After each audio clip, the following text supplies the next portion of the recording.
What's going on, y'all? My name's Josh. You can call me Anoriand, and I'm coming at you with another sort of Convallaria video. And today we're doing tier listing. That's right, it's a mobile game. You gotta do a tier list if you make videos about a mobile game. I don't make the rules, I just follow the rules. It's the rules, what can I say?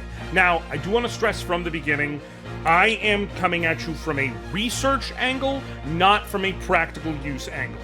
I have not played the Taiwanese version, and quite honestly, because the demo version content does not roll into the full global release, I've been watching people play, I've been researching, I've been doing my best, but I'm coming at you from a research angle. I can tell you right now, if that is a problem, I'd rather get that out of the way in advance. But I have done a good bit of research. I've researched about 20 different tier lists plus that I could find to get people's opinions, kind of move things up, move things around, factoring in, okay, the fact that while we are going to be looking at our global launch is going to have characters from roughly a year ago in Taiwan, and we know the map there's coming. So with the tier list, the criteria I'm looking at is that I am going to give you an idea of how useful characters are at the most difficult content and how useful they are 1 year from now. The reason I'm stressing that is because, as I was pointing out in my first video, for the majority of the game, for the story, which I think most of the people who are going to play are going to be interested in, the main story, the main gameplay loop, you can use whoever you want. It is built around the idea of using whoever you want. And in fact, it's not necessarily that you want all of the best characters. Sure, several of the best characters happen to be in different roles, but you do want different roles in your party. So if you already have a strong character in a role, that might not make the best character in that role the best pull for you. I told you before, there is a weapon triangle system in the game. Defenders beat Seekers, Seekers beat Breakers, Breakers beat Defenders, and then over here, I did get to look at the name. They're Watchers and Destroyers. Watchers have a natural ability against Destroyers, and Destroyers just tend to be good all around otherwise. You're gonna want an even mix of different types of roles. You're also going to want different roles in terms of what they can do in combat. You're going to want AoE DPS, you're going to want magic DPS, you're going to want healing. So the game is not built around having 2 or 3 specific best units, even if they're in the same role in Steamroll. No, which is part of why I like it. But we should still discuss, if you're new, coming into the game, you want to try and go for the best possible characters, who is it that you should be aiming for? So let's go ahead and take a look. This is the tier list I've put together with my 1 year lookout being factored in, and I can break it down. One thing I do want to stress is that for the most part, the tiers are kind of open. We've got tier 0 is the best, tier 0.5 is the next best, tier 1, 1.52. The gaps between individual tiers is not massive, I would say, outside of tier 0 versus anything else, and I will get into why. And I will also say that the only time, like, the order in the tier is not very specific, other than tier 0 I have ordered in a very specific way because I do think there is a specific order for them and reasoning, and I'll break that all down. Tier 0.5, I put Cole all the way to the left on purpose, and we will get into that. And Tier 1, I put Samantha all the way to the left, and I will get into that. Beyond that, I think they're all vaguely equilateral. And even in the ones I separated out, they're not so much better, but there are reasons for it. So I felt like that's a good place to go. So, the reason why we're going to start right off at the top with Inanna being the #1, and then Gloria, and then Beryl, is I'm looking at power creep. Power creep is a thing that comes into play with mobile games. There will be new characters who come down the pipeline who are better than the existing characters. That's how these games make money. It just is, okay? So, if you're looking at that, then you want it to be a situation of who is going to last the longest, who's going to be future-proof, so to speak. And I'm going to bring up, I have several character sheets that I want you to be able to look at here. This is Inanna's character sheet as presented by the Sword of Convallaria team, right? If you look, the thing that makes Inanna stand out and be the most future-proof you can be in a game like this is Inanna's main ability of note, Princess's Prayer. Like, every character has their set of abilities. They'll have they'll have a specific trait. They'll have this and they'll have that. But Inanna's ability, Princess of Prayer, is unique. Support. Inanna allows an ally who has already acted to act again, granting them increased attack and magic defense. If the target is the Princess's Guard, Inanna also restores their HP. So Princess's Guard has to do with, like, that's a specific trait someone else is going to have, and that's going to matter. But the point is, Inanna is future-proof because Inanna's best ability allows any other unit on your team to act a second time. So if you save currency in the game and eventually pull a better character, it makes them doubly as effective, so to speak. You can't really get power crept out of that unless the one example is, say, something like Fire Emblem Heroes, if down the line they come out with another character who can also grant an act again effect, but buffs people further. But that doesn't really negate the fact that Inanna does it. Like, you could use both. It just means that someone else can do it better. So her ability is essentially always going to be useful. If you have a best character for the job, you get twice as much of that best character for the job. It is inherently unable to be fully power crept.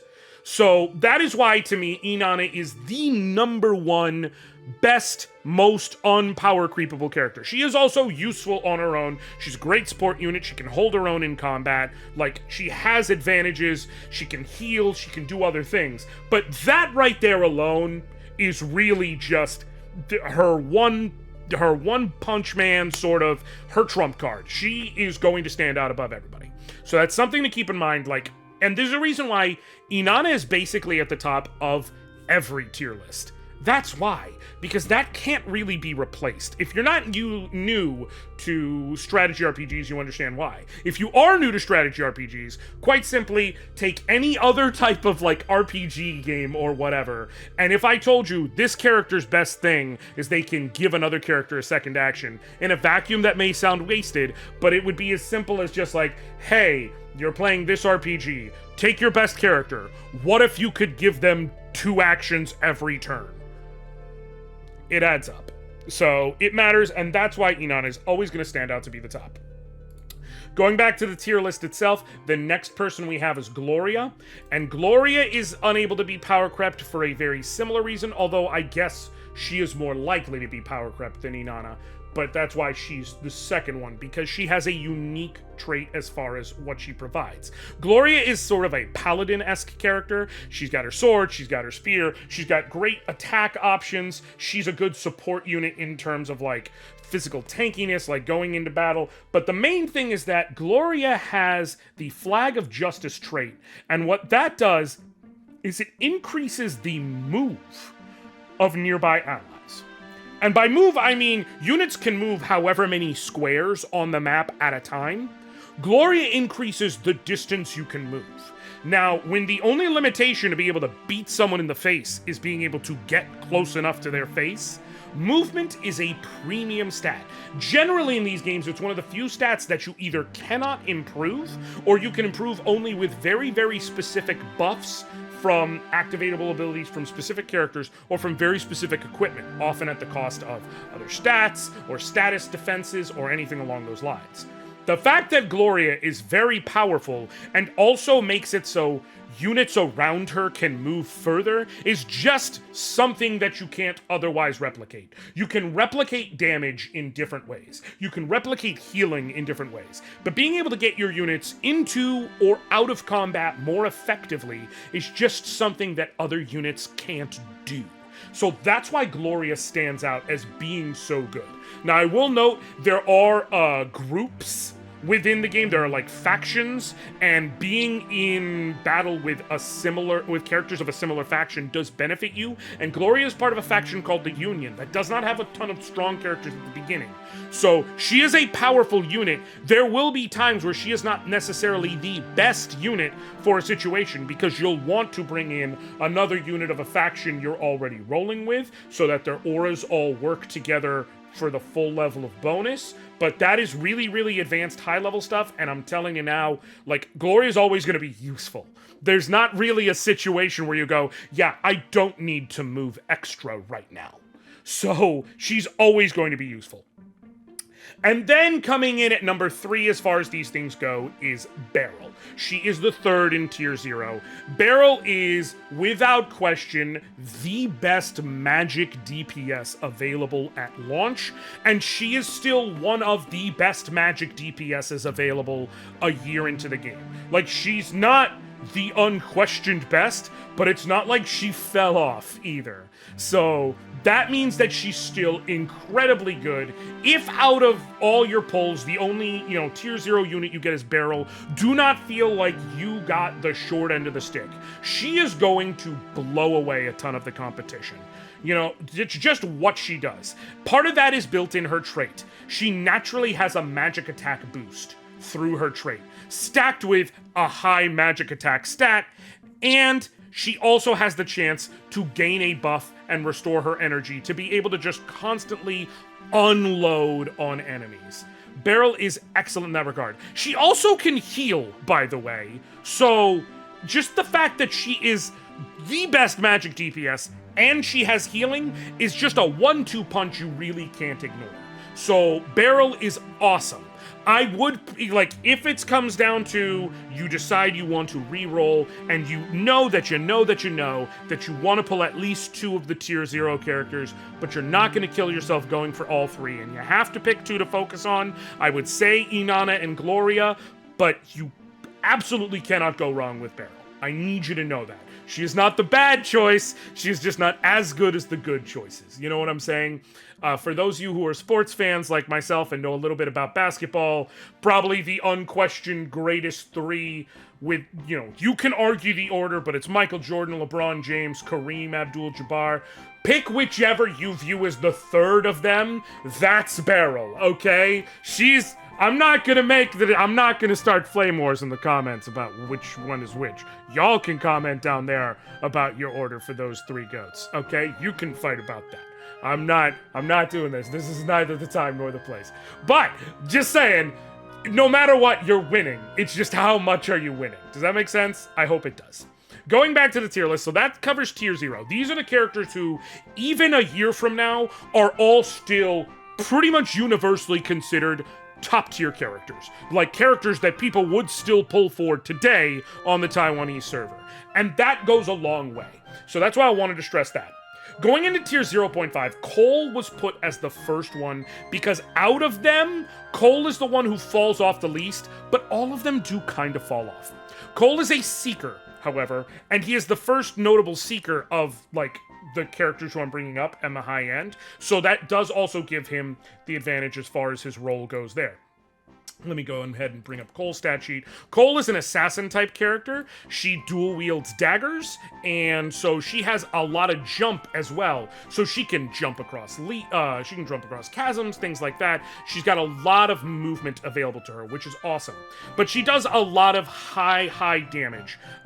You could consider her a bit of a nuke in terms of physical damage. She's basically the best physical DPS we're going to have access to at the beginning of the game. And the advantage with Cole is she can give herself the ability to act again, which is very obviously useful. Specifically, if there are no allies nearby her, her attack and her critical rate goes up, and whenever she hits an enemy from the side or from behind, she gets to go again.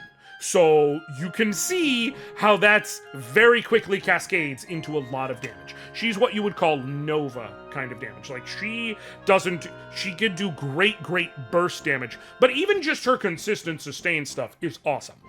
Cole is an excellent character. It's just the fact that of the types of characters they're going to release over the next year, there are going to be multiple other excellent physical DPSs. So she is the most replaceable. Doesn't mean bad at all. Cole is not going to be bad. If the best character you pull to begin with is Cole, you're not doing badly. It just means that you're gonna have a character who is most easily replicated over time. But that just means you can go after other stuff because there's gonna be other opportunities. So you're gonna be fine no matter what. Cole is an excellent character. I do want to stress that. I know I keep kind of doubling down over this. You can use anyone. You can use anyone. You really can use anyone. To prove that, here's how I'm going to point it out.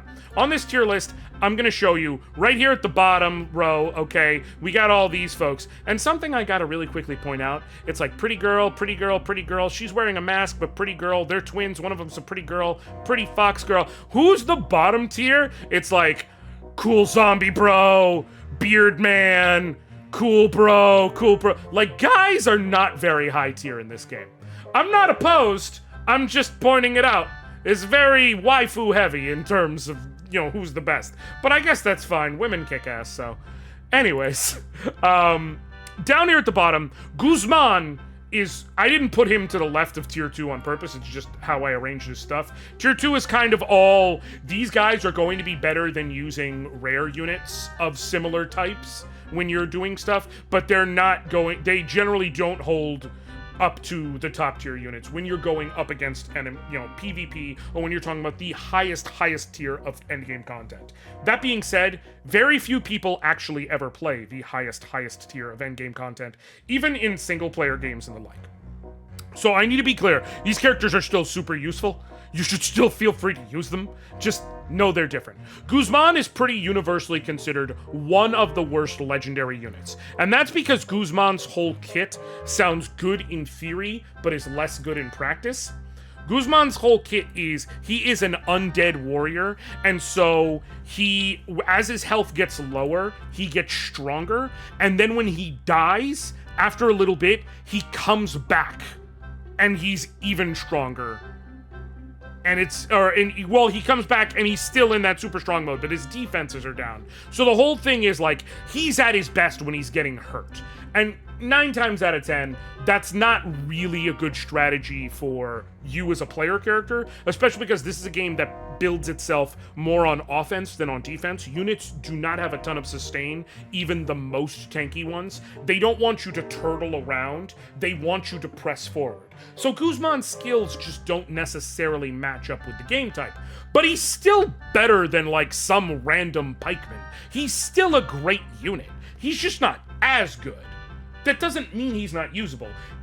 There's a part of me that wants to specifically, on my account that I'm going to show off to everyone, re-roll until I get Guzman, and then, like, show you how to do any sort of top-tier content with Guzman as your only SSR, to just, like, prove how much this game is not pay to win, and that it's about strategy and the like. I am highly considering that as one of the strategies I use for what I'm gonna do.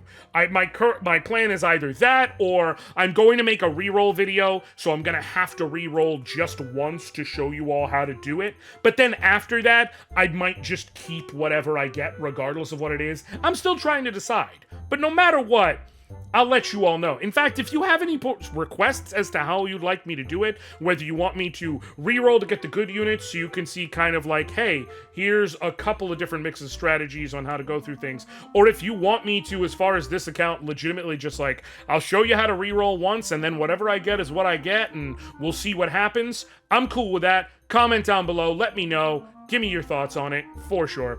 But the only other character I really wanted to point out as far as things go is I wanted to draw your attention specifically to this line. Garcia's kind of the standout, and I wish I'd moved Garcia over.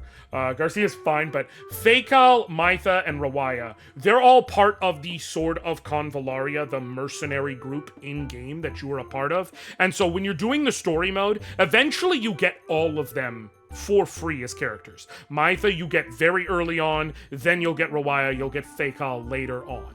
Rawaya is a sort of, like I said, a two-handed great sword attacker. Fekal is an archer. Mytha, she's a defender, a sword and shield type of girl.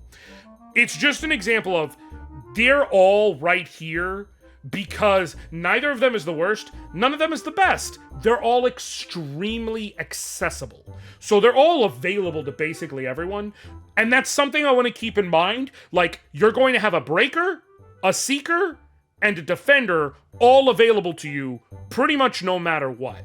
And so if you got, like, let's just say you hit the jackpot, you get a legendary of 4 of the 5 rolls, and you're missing the last one, if it's one of those 3, you're gonna be able to field a full legendary squad with each of the 5 rolls, okay? I want you to keep that in mind.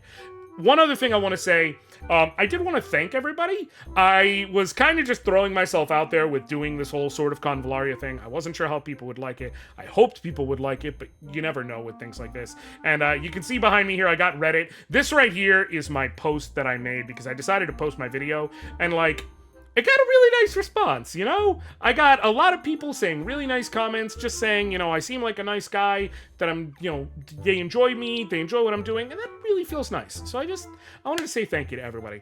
I really, really appreciate the response. I did put in for the creator program. I don't know if it's gonna happen. We'll see. Fingers crossed. I really hope so, but, you know, whatever happens, happens. But thank you all so very much for the support. I do hope you keep supporting me.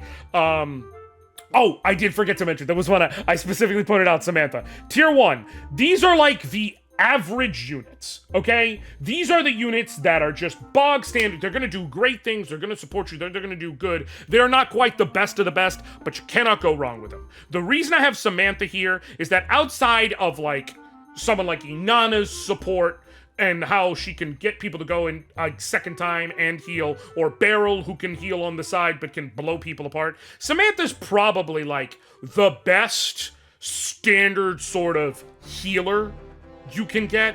And again, basically always useful.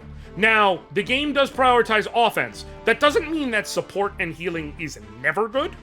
It just means it's not like as prioritized, but especially for several different battles that you go through in the story, having a healer is going to be borderline integral. Samantha is an excellent unit to get. So I have her here because I think out of tier 1, even beyond the 1 year mark, just like having the best healer that's not the best healer, if that makes sense, like one of the best of the available healers past the very best options, is always going to be useful. Because past a certain point, healing is erroneous, right? You can only take but so much damage before you die, so as long as someone can heal you enough to keep you where you need to be, healing's healing. It's about the secondary stuff. That's why she's down there. But if a strategy just calls for, I need people to be able to do things, and I need someone to competently heal, she'll always be able to fill in for that. So again, that's just something to keep in mind. I want you all to know that, like, I don't consider myself the ultimate expert. I will probably be retooling this as I play more, as I get into it. You know, I may, a month out from starting, decide to say, hey, I'm gonna go ahead and make a new tier list video where I move some people around based on my experiences with them. One other thing I want to point out before I go. This is about going for characters. One thing I found is that characters, when you pull them, like in many games you want to pull, and I'm going to go into this in depth in another video I'm going to do before the real one at launch. I did officially decide, but characters have when you get them from pulling, they come at 1 star. The maximum they can be at is 5 stars. You use character shards in order to level them up to further levels of stars. You can get those either by pulling duplicate versions of the character, or there is in the game a mission you can do. You can get up to 9 shards per day, up to 3 max on any character. So optimally, you would pick 3 characters, and each of them can get 3 shards. To get to level 2 stars with any character, like 2 stars, not level 2, that's experience. To get to 2 stars with any character, takes 20 shards. To get to 3, takes 60. To get to 4 takes 100, to get to 5 takes 120. That is 300 total, which means to get to 5 stars takes 100 days of grinding. However, they don't gate abilities behind that. They gate some slight stat boosts and some slight bonuses on every character's like passive traits and things like that. The reason I say that is, when you're playing this game, do not view like, if I could have an account that could have just Inanna, Gloria, and Beryl, and no other legendaries. Or an account that could have Cole, Nurgle, Nungle, Nonowil, Samantha, Magnus, Alexi, Dantalion, Lilywil, Momo, like just that. Or even, you know what? If I could have an account that could have Cole, Samantha, and then the entire tier 1.5 and tier 2, I would go with that. Because tier 2 to tier 3 is kind of the sweet spot, or not tier 2 to tier 3. 2 stars or 3 stars is kind of the sweet spot of you get almost the entire benefit of being a 4 or 5 star, but without having to put in all the work. And I'm going to get into that in depth in the next video I do. But the point is, you want more characters, not one character you focus on or two characters you focus on specifically. So if you get multiple legendaries, even if they're not the legendaries you want, that's a good thing. That's a very good thing. We obviously don't know what our luck's going to look like until we get there. And you can never really tell with life. But I'm telling you right now, even if the only unit you end up pulling out of all your original pulls is Iggy, and you don't get anything else, and you're like, man, what do I do? I'm gonna tell you right now, you can still beat the game with just Iggy and various stuff that you automatically get. Like, that's why I'm covering this game. That's why I like this game. That's why I'm excited about this game. And I'm gonna show y'all how to do that stuff. So, don't be discouraged no matter what you pull. Decide if you want to reroll, but just use this as a guide of who is it that I want to target, why do I want to target them, looking out long term, what is that going to benefit me, what am I going for, and just kind of have a plan before you go in. You know what I'm saying? Thank you all so very much for watching. If you like what you saw, please leave a like. Subscribe if you haven't. If you want to see more, go ahead and subscribe. I got more stuff coming out, like I said, within the next week. You can expect, outside of this video, 2 more. One where I get more in depth on the ranking system as far as characters and how to work that, and some things you should know about the game before starting. And then one that's going to be how to reroll. And then after that, you can expect the majority of my content to be challenges and tips and things like that, how to clear certain levels, as well as looks at any new characters that are coming and what have you. And then beyond that, you know what they leave a comment about the things I told you about. Let me know. Like I said, let me know your thoughts on MJ versus LeBron versus Kareem if you want to. Let me know which characters you're excited about. Maybe there's someone who's low tier that you just love their design too much and you want to purposely use them. Please tell me what you're thinking. Let me know what's going on. And other than that, as the saying goes, I love y'all. Appreciate y'all. Thank y'all. Till next time. I'll catch you later, fam. All right.